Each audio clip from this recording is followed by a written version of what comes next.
पंतप्रधान नरेंद्र मोदींनी आज लाल किल्ल्यावर सलग 12व्यांदा ध्वजारोहण केलं।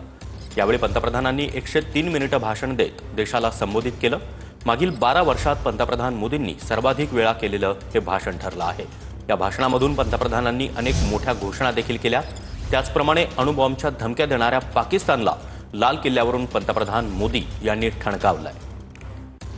तर 2014 पासून ते 2025 पर्यंत पंतप्रधान नरेंद्र मोदी यांनी सलग 12व्यांदा भाषण केलेलं आहे। आणि कोणत्या साली किती मिनिटं पंतप्रधान मोदी यांनी भाषण केलं हे देखील या ग्राफिक्समधून आपण पाहू शकतोय। 2025 मध्ये सर्वाधिक वेळा अर्थात 103 मिनिटं पंतप्रधान नरेंद्र मोदी यांनी भाषण केलं आहे। तर 2024 मध्ये 97 मिनिटं पंतप्रधान मोदींचं भाषण झालेलं होतं आणि आता अर्थात आज सर्वात जास्त वेळ पंतप्रधान मोदी यांनी 103 मिनिटं भाषण केलं आहे। या भाषणामधून पंतप्रधान मोदी यांनी पाकिस्तानला सुनावतानाच भारतवासियांसाठी अनेक महत्त्वाच्या घोषणांची यादीच वाचून दाखवली आहे।